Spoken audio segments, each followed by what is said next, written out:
We need to talk about this more. Marcus is a founding member of Left Flank Vets, a leftist anti-war cooperative of post 9/11 veterans fighting against military recruitment efforts. Marcus, thanks for joining us again. What's up? How's it going? Thanks for having me on. And I mean, obviously, what happened in New York is tragic and just like another sad reminder of how crazy our society is. Well, and that's normal. Like humans have always, we this is why we have this is why we need to take care of each other. I mean, I find it totally baffling that in 2022, you know, we can have these conversations like the solution is more police. Like we literally, like I think there's probably a police officer for every 5 people in the city. Like, are you kidding me? And that's, I mean, it's something where like New York City spent about 10 billion per year on police. And, that's not only just, cops on the beat all the way up to, pensions and then lawsuits. Yep. That's quite a bit of money in lawsuits. But no, at the end of the day, we know that this doesn't work. We've got the absolute worst president to have in place under this time because, Joe Biden was the author of the crime bill. And we're seeing a lot of the same things, and especially what's I think very concerning is that back in the crime bill days, even the black political class wasn't so gung-ho outwardly on more policing.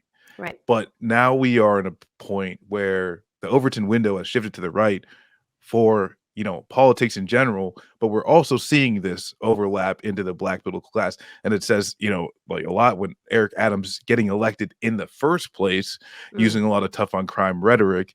But this is just going to continue. A lot of the COVID funding that the federal administration has put out has gone to police departments, hiring new cops. So this is something that is going to have to be dealt with, for the foreseeable future. And, I think part of the defund the police, part of it is I think it needs to be a little more focus of how do we get community control of police departments, and how do we Eric get Adams community says he's accountability? for.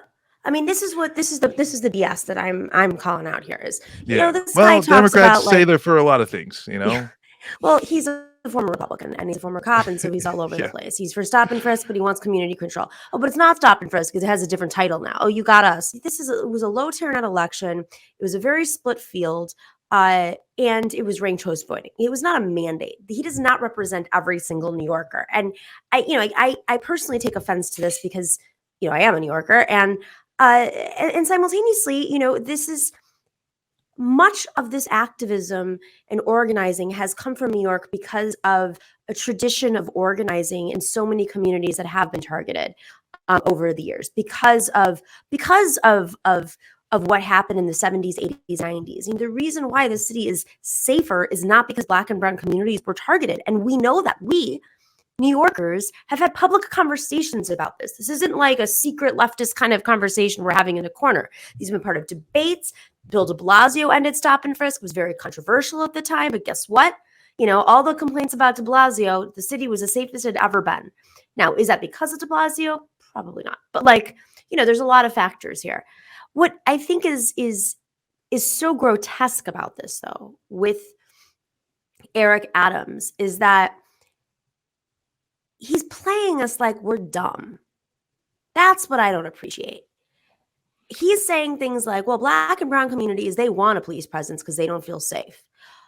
I'm going to ask you, Mr. Adams, if you went into all these supposed communities, which, are very integrated in New York, like, I live next to public housing facilities. It doesn't make we're not a segregated city like so many other cities in this country. So what takes place across the street from me still affects me. What takes place on my side of the street still affects the other, side of the street. We are a lot more interconnected. Look at the subway. So what I want to ask him is, I'm sorry, you're going to go to supposed Black and brown communities that he talks about and ask them, do you think, that you're not as safe as say you were in the 70s and 80s? You want more cops? Do you think that that's what? I don't buy it. I don't buy it. People are old enough to remember, the 90s. Well, this is something that within our system is so difficult because you're asked, at least within like Democrats or Republicans, like whether do you want more cops or more cops with tanks, is kind of like the options here. And yeah, once at the end of the day, the communities don't actually get represented, because that really, one thing that kind of needs to be recognized is that there are dangerous communities, right, in the United States, across the world. There are people who live there who would like some type of organization that if danger is is happening, that they could interject and protect them, right? Oh, That's the idea that people have with cops. That's not how actually things actually work in practice. But then you have the secondary concern of just there are a lot of these issues that can be mitigated with a better society, right? Where housing is guaranteed, there's food security, there's opportunity for employment, all these things like that are just proven. There's no debate to be had anymore. Water's wet, the sky's blue, and having economic opportunity and benefits makes you less likely to engage in behaviors that society is deemed as the ills, right? And so those are the things is that I think that it makes this all very difficult, is that there's the real like right answer is something that's going to have to be developed by the communities, in across the board. But it's going to be done in a way where these police departments are are defunded. They're are taking away some of the military equipment, all of the military equipment. They're taking away a lot of these fundings and stuff like that, taking away a lot of protections for accountability. There needs to be some transfer of control over the cops to to the people. And then also, right, with the added benefits of more after school programs, more adult learning centers, more actual, like, and that's like more sites that are vested in the community and actually trying to get people to where they need to be, which is just a healthy human being that can make, good decisions and their own self-determination, right? That's what we all want. But that being provided is a difficult and long road.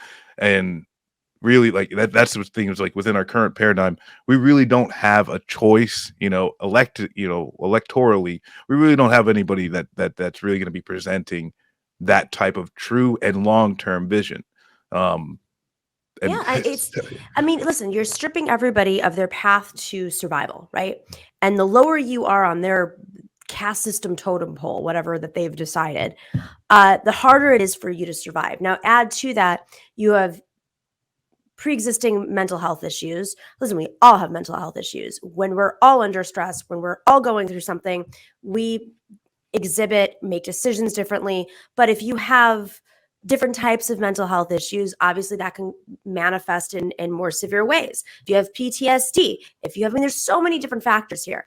It's harder for you to find the housing you may need, find the job opportunity you may need, go to the mental health facilities you may need, whatever it is, it's harder. And I will say, like, New York does have more of that infrastructure than probably any other, honestly, any other city in this country. It's not saying a lot though. Like, really, it's not. In this country, low bar. Low bar, right? And correct me if I'm wrong. The suspected shooter was like, did he drive from out of state? Yeah, we don't know the whole story yet, but his addresses have been in both Philadelphia and in Wisconsin.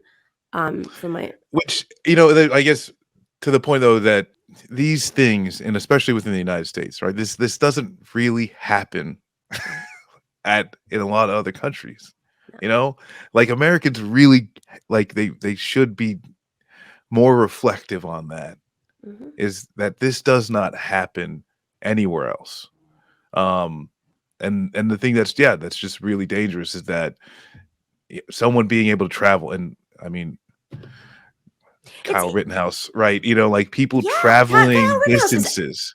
and You they're putting know, him up like he's some sort of model. Like, you two kids can be a white supremacist and get away with it, because ultimately that's what this is. If you know what, since the George Floyd incidents, the murder, and the protests, and since then, in this conversation about defunding the police, and people are having a more open and real conversation just about how much money goes into our police forces and how much is misused and how much organized white supremacy exists in these police forces and how they're protected and how the FBI is investigating. It's like something happened in the last like 10 COVID, I guess, happened where no longer are we having those conversations and it's back to law and order. It like was like a snapback, like, you know, don't make me wear my mask. You know, the pharmaceutical companies are out to, like, you know, put 5G in us, and the election isn't real. Let's storm the Capitol. And by the way, like, law and order. It just flipped.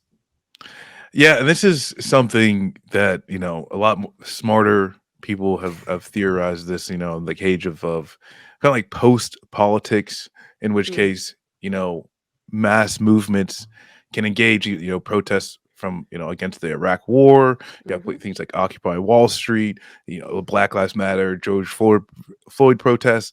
But what are the results of these things? And it's largely nothing. Yeah. That like these political behaviors aren't aren't resulting in an actual like political action. And to your point of the danger within police departments, across the country, in like the LA Sheriff's Department, like these have been confirmed gangs. LA Sheriff's Department gangs. And when I use the term gangs, I mean these are groups within the police department or within the sheriff's department, in which case you need to enact violence in order to be entered into the gang.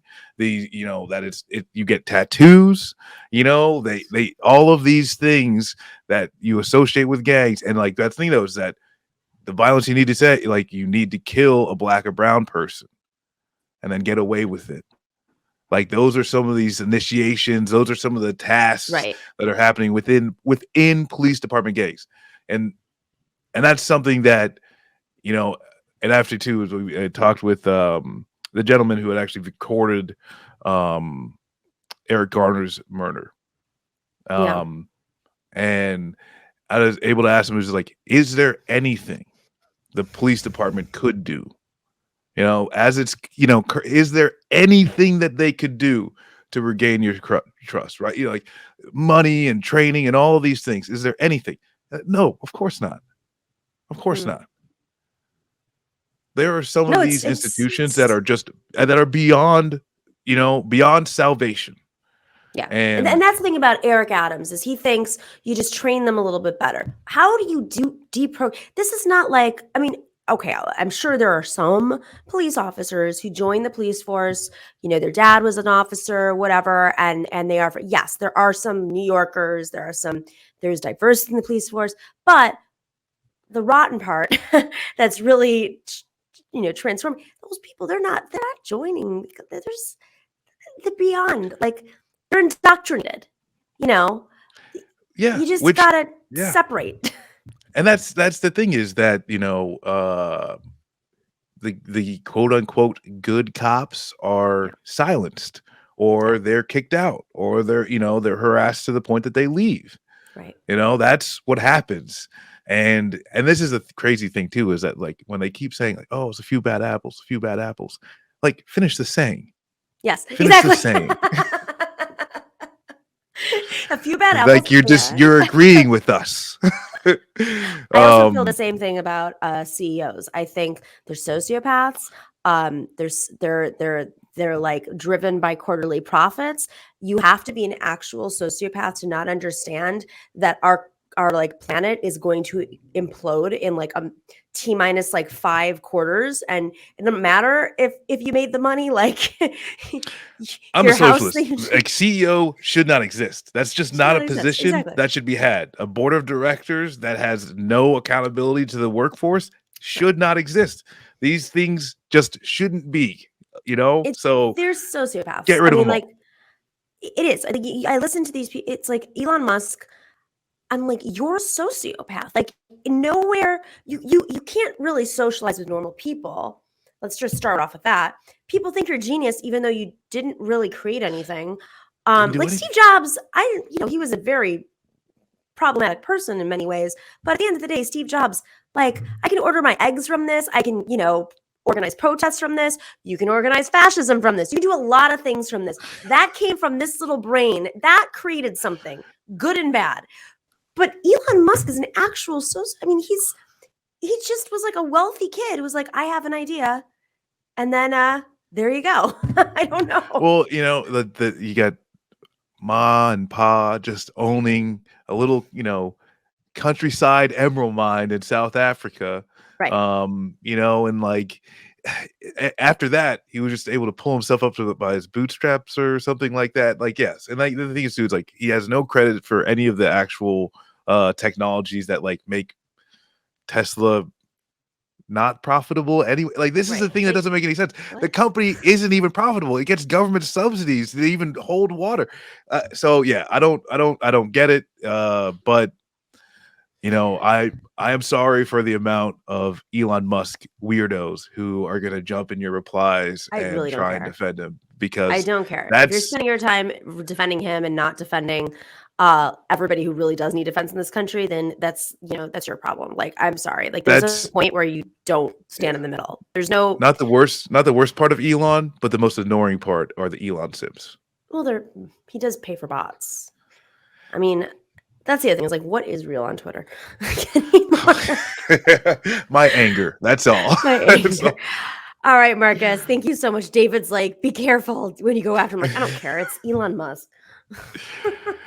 Thank you for having me, and shout out to David, the hardest working producer. Oh, for real. That's so funny you say that, because I was thinking that when I came in. I was like, David works hard. I just posted a picture about how I'm like totally burned out. And here's David, just running lots of shows, getting up early, going to bed late, staring at screens. Like, I can't, my brain starts to fry. And dealing with insane people like us. Maybe David is a robot. David, are you a robot? You got to tell us legally. Legally, I need that in writing. Are you a robot? Okay, well, thank you for having me again. Debatable, he says. Sorry, guys. We're looking at a screen and waiting for David to respond. Thank you so much, Marcus. Always love having you on. Went by so fast.